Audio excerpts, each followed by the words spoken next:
The 2020 election is ramping up, and certain candidates seem to be facing the same question.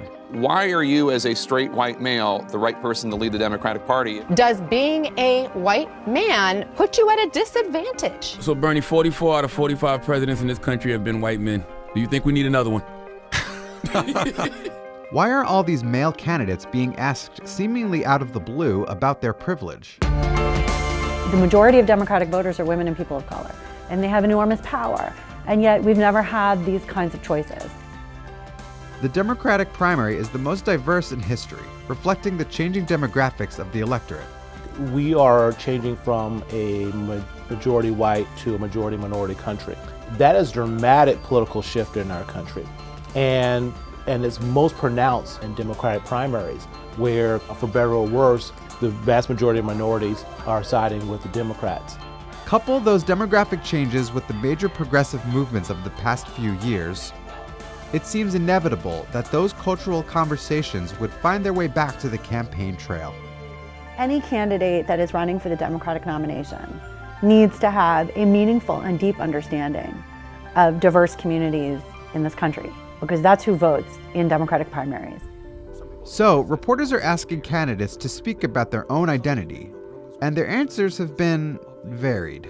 I've never been pulled over as an African-American teenager by an officer driving through a white neighborhood. I've never been a woman and been talked over in a meeting, so I approach this with humility. As a white man who has had privileges that others could not depend on or take for granted, I've clearly had advantages over the course of my life. What is your experience with becoming aware of your own privilege?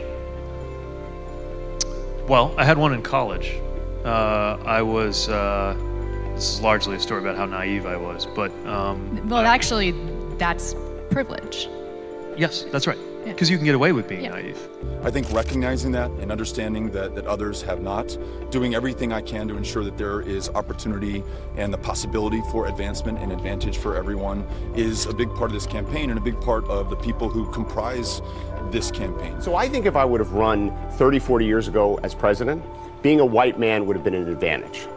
Right? The way I think of it now is that we're all on the level playing field. And isn't that the way it should be? We have got to look at candidates, not by the color of their skin, not by their sexual orientation or their gender, and not by their age.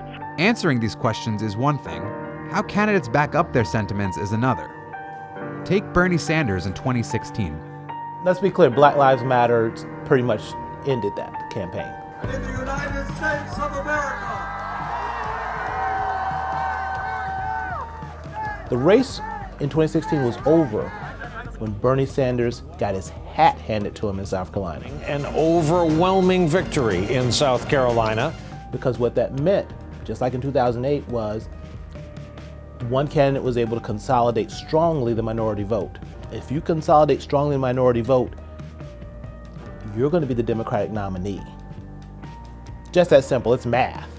This time around, Bernie has gotten smarter on issues that affect minority communities. But then in January, multiple women came forward with allegations of sexual harassment on his 2016 campaign, forcing Bernie to apologize. We were criticized for being too male. That was a correct criticism. Too white. That was a correct criticism. That is going to change. These candidates are being asked to reckon with their identities, and their policy positions are being scrutinized. But the bottom line is, they're being challenged to show whether they understand their privilege. And that's something we haven't seen before.